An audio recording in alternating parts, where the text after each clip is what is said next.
शिवकालीन वारसा बावनबुर्जी बचाव कृती समितीचा पुढाकार. जिजाऊ महोत्सवाच्या धर्तीवर आता करवंड महोत्सव. हरिरुद्र राजे. छत्रपती शिवाजी महाराज हे बुलढाणा जिल्ह्याचे जावई ही ओळख अस्पष्ट राहिली आहे. सिंदखेड राजाला राजांचे आजोळ तर बावनबुर्जी अर्थात करवंडला त्यांची सासरवाडी. छत्रपती घराण्यात 2 मुली देणाऱ्या करवंड गावचा इतिहास आजवर दुर्लक्षित राहिला.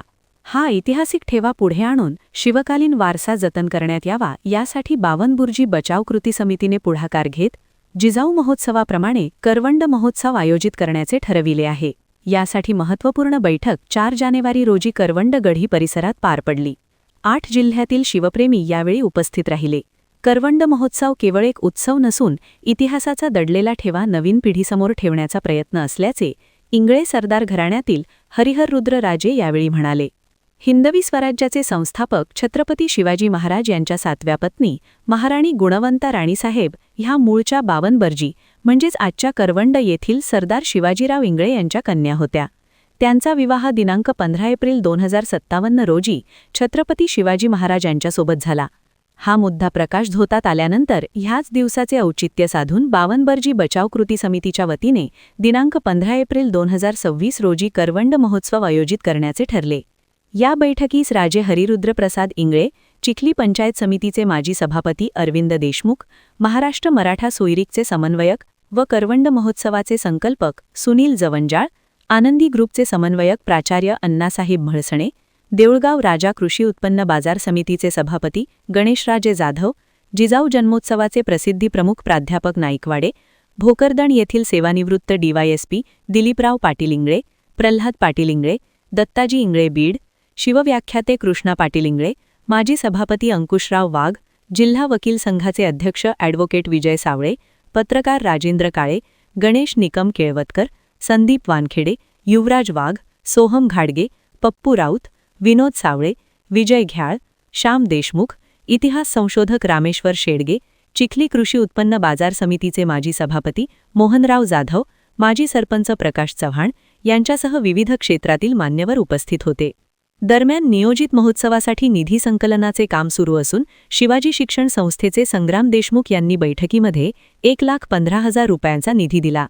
पोलीस पाटील विठ्ठल पिवळ 15,000, प्राध्यापक नाईकवाडे 11,000, डॉक्टर नरवाडे सावळी 11,111, बबनराव मोरे रिसोड 11,000, प्राध्यापक राम जगन इंगळे 5,000, गणेशराव राजे जाधव सिंदखेड राजा 11,000, एकनाथराव देशमुख करवंड यांनी 5,000च्या निधीची घोषणा केली.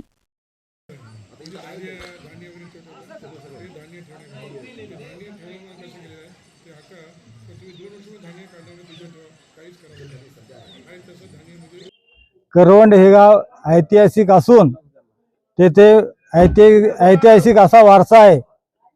त्या ठिकाणी गुणवंतीबाई इंगळे शिवाजी महाराजांच्या 7व्या पत्नी व शिवाजी महाराजांचे चुलत बंधू सावत्र बंधू व्यंकोजी राजे यांच्या पत्नी दीपाबाई ह्या इंगळे घराण्यातील करवंड येथील आहे. त्या ठिकाणी बावनबुर्जी असं करवंड, त्या ठिकाणी कमळनाथ, कढई माता मंदिर, गढी, सहस्रहाड आणि अशा विविध ठेवी त्या ठिकाणी आहेत. मी हरिरुद्र प्रतापरुद्र माने इंगळे, तर मूळ गाव करवंडचे आहे.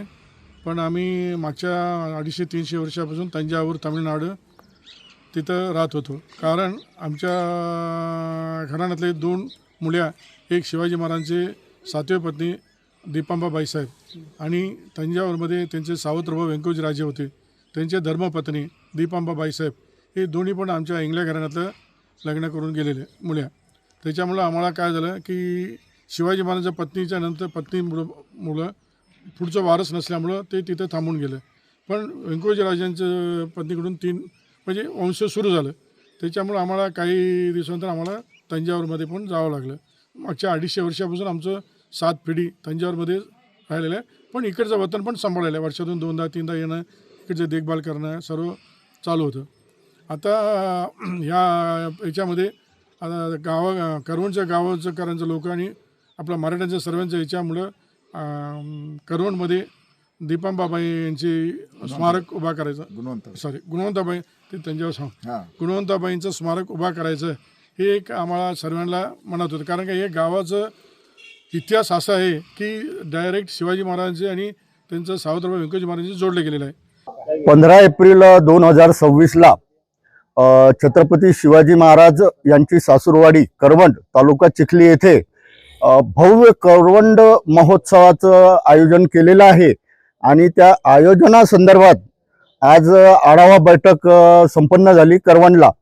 तर जवळपास 7-8 जिल्ह्यांमधून सर्व समाज बांधव बहुसंख्येने बैठकीला उपस्थित राहिलेत आणि भव्य महोत्सवाचं आयोजन आणि त्या अनुषंगाने महोत्सवाची तयारी अशी सुरू आहे.